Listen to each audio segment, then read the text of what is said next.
ట్రెంటీ TV. Shailesh కొలను దర్శకత్వంలో వెంకటేష్ హీరోగా నటించిన సైంధవ్ సినిమా సంక్రాంతి కానుకగా ప్రేక్షకుల ముందుకొచ్చింది. యుఎస్ లో ఇప్పటికే ఈ సినిమాకు సంబంధించిన ప్రీమియర్ షోలు వేశారు. ఇక ఈ సినిమాని చూసిన అక్కడి ప్రేక్షకులు చెబుతున్న మాటలను బట్టి ఈ సినిమా సక్సెస్ అయ్యిందా లేదా ఫెయిల్యూర్ గా మిగిలిందా అనే విషయాలు మనం తెలుసుకునే ప్రయత్నం చేద్దాం. ఇక ముందుగా ఈ కథ గురించి తెలుసుకుంటే, సైంధవ్ వెంకటేష్ హీరో, మనోజ్ఞ శ్రద్ధా శ్రీనాథ్ దంపతులకు గాయత్రి అనే ఒక పాప ఉంటుంది. వీళ్ళు ముగ్గురు కలిసి చాలా హ్యాపీగా ఫ్యామిలీని లీడ్ చేస్తున్న సమయంలో ఆ పాపకు ఒక వ్యాధి సోకుతుంది. దాంతో ఆ పాపకు ఆ వ్యాధి క్యూర్ అవ్వడానికి 17 కోట్లు పెట్టి ఒక్క ఇంజెక్షన్ ని చేయించాల్సి ఉంటుంది. ఇక దానికోసం వెంకటేష్ విపరీతమైన ప్రయత్నాలు చేస్తూ చాలా తాపత్రయపడుతుంటాడు. అయితే మిడిల్ క్లాస్ లైఫ్ ని అనుభవిస్తున్న వీళ్ళ దగ్గర అంత డబ్బులుండవు. దాంతో ఇంజెక్షన్ వేయించడం చాలా ఇబ్బందిగా మారుతుంది. ఇక ఇదిలా ఉంటే వెంకటేష్ కి అంతకు ముందు వికాస్ మాలిక్, నవాజుద్దీన్ సిద్దికీతో కొన్ని గొడవలు అయితే ఉంటాయి.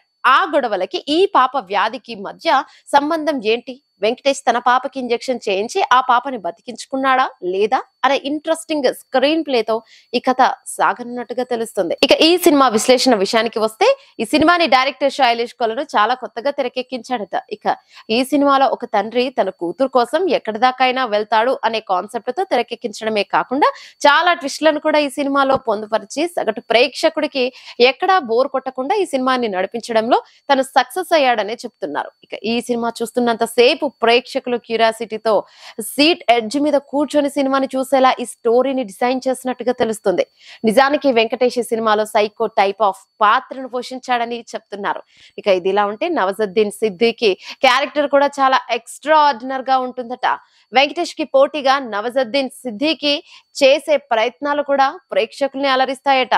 ఇక నటీనటుల పర్ఫార్మెన్స్ విషయానికి వస్తే, ఈ సినిమాలో వెంకటేష్, శ్రద్ధా శ్రీనాథ్ ఇద్దరు కూడా ఒక ఫ్యామిలీలో వైఫ్ అండ్ హస్బెండ్స్ ఎలాగైతే ఉంటారో అలాంటి పాత్రను పర్ఫెక్ట్ గా పోర్ట్రేట్ చేశారు. అలాగే ఇది నవాజుద్దీన్ సిద్దికీ సరికొత్త క్యారెక్టర్ తో తెలుగులో ఇంట్రొడ్యూస్ అయ్యాడని అంటున్నారు. ఆయన తెలుగులో ఇంట్రొడ్యూస్ అవ్వడం అనేది నిజంగా గొప్ప విషయం అని చెప్తున్నారు. ఇక తమిళ హీరో అయిన ఆర్య కూడా ఇందులో మానస్ అనే పాత్రలో నటించాడు. అలాగే ఈ సినిమాలో తన నటనతో మెప్పించినట్టుగా తెలుస్తుంది. ఇక టెక్నికల్ అంశాల విషయానికి వస్తే, సంతోష్ నారాయణ్ ఇచ్చిన మ్యూజిక్ ఈ సినిమాకి చాలా హెల్ప్ అయిందట.